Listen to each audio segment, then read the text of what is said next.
You wake up to the sound of coughing, wet, deep, and close. Not yours. It's coming from the other side of the room. Or rather, the other side of the bed. You roll over and see your brother, pale and sweating. He hasn't eaten in 2 days. And you? You're already late to carry waste down to the river. This isn't a horror story. It's not fiction. It's a regular morning in a real medieval town. Because behind the romantic images of castles, knights, and market songs was a world rotting from within. A place where nightmares didn't wait for nightfall. They lived in broad daylight. And if you think you could have survived even 1 full week of it, think again. Stick around till the end to find out just how close danger really was. Every hour, every step. And while you're here, don't forget to subscribe. This is the side of history no one dares to teach. Part 1. Rot beneath the roof. The air inside their home was thick, stale, and cold enough to bite. Margaret's hands trembled as she reached toward the ash-black hearth. Her fingertips were cracked and raw, but she kept pressing the kindling forward, coaxing the last orange glow from the coals with slow, desperate breaths. It was barely dawn, and the cottage, if you could call it that, was still cloaked in shadow. Their roof dripped with the memory of last night's rain, and the thatch above had begun to leak so badly that Margaret had moved the straw bed twice this week to avoid sleeping in puddles. Thomas returned not long after sunrise, shoulders hunched, soaked to the knees, his breath puffing out in clouds. He didn't speak. He didn't need to. Margaret could see the exhaustion etched into his skin. All day, he'd worked in the Lord's fields, digging trenches to drain water away from the manor's vineyards, land that didn't feed their family, but demanded his labor anyway. His reward? A crumb of stale bread and a jug of weak ale. They were lucky. The steward had said. The harvest had failed in 2 villages over. But luck wasn't on their side. Their root cellar had flooded again. Half the onions were rotting. Rats had chewed through the sacks of barley, leaving only a few handfuls of grain. The mold that had started on one end of the bread now stretched across it like a map of disease. They'd eat it anyway. What choice did they have? Margaret's eyes kept drifting to the baby, wrapped tight in linen and curled near the hearth. He hadn't cried in hours, just whimpered in short, shallow breaths. His cheeks were hot, his eyes glassy. The fever had come on fast. Too fast. There was no priest nearby, and the last midwife was buried behind the church with a cross carved from driftwood. No medicine. No help. Margaret crushed dried mint between her fingers and rubbed it across the baby's chest, whispering the same prayer her mother had whispered years ago. That night, while Thomas patched the holes in the wall with hay and scraps of sackcloth, Margaret stirred a thin pot of boiled onion and barley. It smelled faintly sour, and there wasn't enough to fill 2 bowls. They ate in silence. The candle had burned down to a stub. Their cow hadn't produced milk in nearly a week, and its ribs were starting to show. Thomas thought it might be cursed. Margaret thought it was starving. Then came the bell. 3 slow tolls from the chapel down the road. Not a call to prayer. A warning. Someone had died. Again. No one asked who. They never did. They'd know by morning when the cart passed by. And just like that, the fire dimmed. The wind howled through the walls, and the night pressed in. But the worst part? The fear didn't live outside. It was already inside the home. And outside, beyond the wooden walls and sagging roof, even darker dangers waited. Ones that didn't knock. Part 2 begins with footsteps in the mud. streets of filth and fear.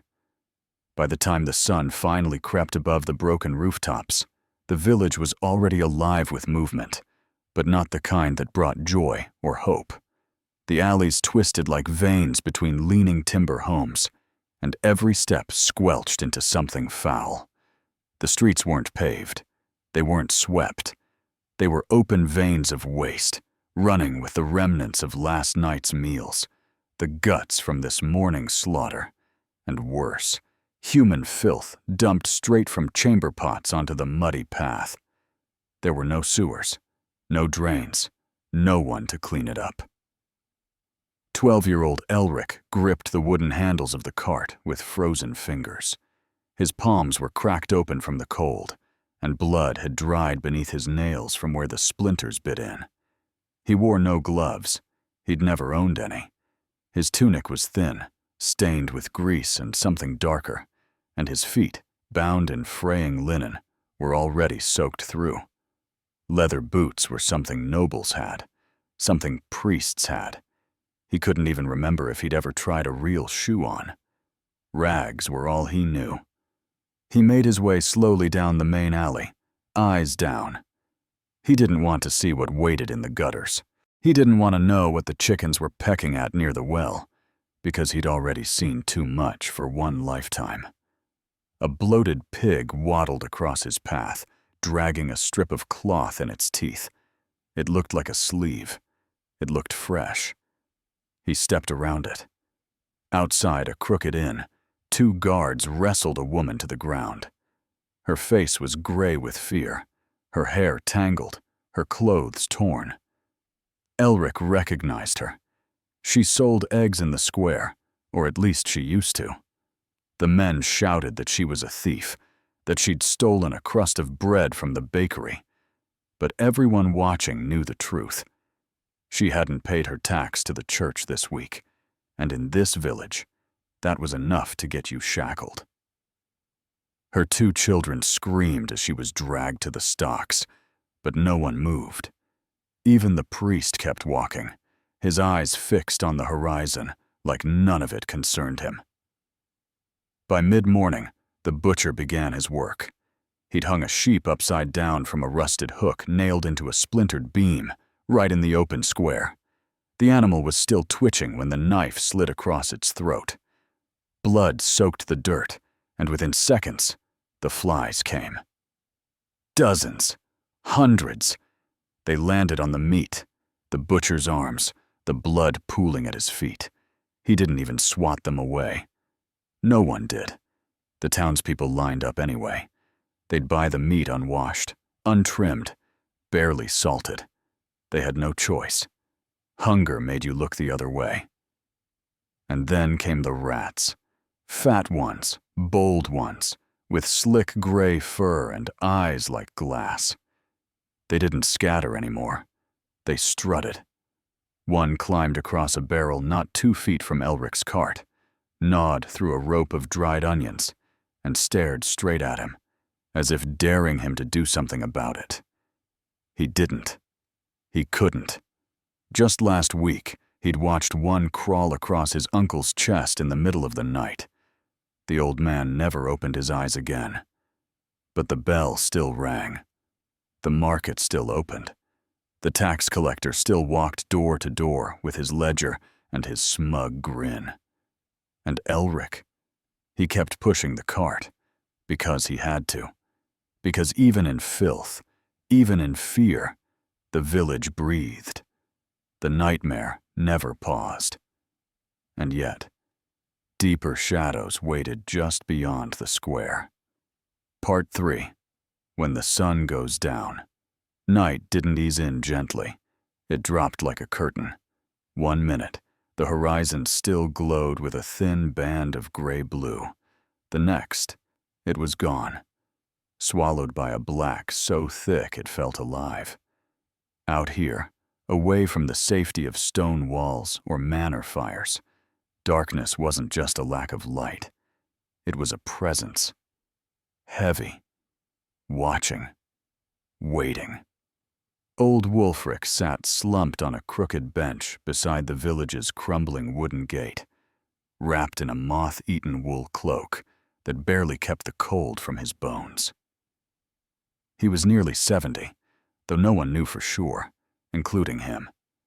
His hands were swollen and stiff with age, the joints twisted from years of hauling stones and chopping wood. Across his lap lay an old spear, iron tip dulled by time, shaft worn smooth by decades of calloused fingers. It was more for show than for use now, but still, he kept it close, just in case. No one had appointed Wulfric the night watchman. He just started doing it one winter years ago, after a traveling merchant was found half buried in snow with his throat cut and his coin pouch missing. Since then, every evening, Wulfric took his place by the gate. Every hour he'd whisper a prayer under his breath, some half-forgotten mixture of Latin and folklore, and squint into the woods. He told anyone who'd listen that once, in the dead of winter, he saw eyes glowing in the trees. Not wolves, not foxes. Something else. Green. Blinking. And too high off the ground to belong to anything he could name. No one ever asked for details. In this village, no one wanted more nightmares than they already had. Inside the low-roofed homes, people retreated inward, drawing close around the hearths that had burned all day and were now reduced to glowing coals. They bundled in furs, wrapped straw mats around their legs, and held each other in silence. The doors were barred with whatever could be wedged into the frame: old planks, rusty knives, sometimes even rocks. No one opened a door after dark unless they had no choice. And tonight, no one had a reason to leave. There'd been rumors, quiet, dangerous ones. A pack of wolves seen at the edge of the forest trail 3 days ago. Another villager swore he saw strangers moving through the eastern fields at dusk. Not travelers, not pilgrims. Armed men. Dirty, thin, and looking for something they hadn't earned. Some said they were deserters from the last border war, roaming without banner or cause. Some said they were just thieves. But either way, if they came knocking, no one in the village had the strength to stop them. In a hut near the chapel, a scream cut through the stillness. Shrill, sharp, and full of panic. A woman's voice. Then silence. A few seconds later, sobbing. Her husband had been sick for days. The village said it was the choking, though no one could say what that really meant. He coughed until his lips turned blue and spat blood on the floor. There were no herbs left, no healer, not even a priest willing to step inside. All she could do was hold a wet cloth to his head and whisper the only prayer she remembered. Outside, Wulfric jerked awake. His back cracked loudly as he shifted on the bench. The spear slipped from his lap, clattering against the stones below with a sound far too loud for a night so still. He cursed under his breath and picked it up slowly, eyes darting toward the tree line. Then, he heard it. Not a howl, not a voice, a crack, deep in the woods, like something snapping under weight. He froze, listened. No wind, no birds. Just that one sound, and then nothing. The kind of nothing that tightens the skin behind your neck. The kind that makes you grip the spear, dull or not, and hold your breath. Because when night falls in the medieval countryside, the true danger isn't always what you can see. Sometimes, it's what you hope never shows itself. And still, somehow, this was life. This was normal. These were the hidden nightmares of medieval daily life.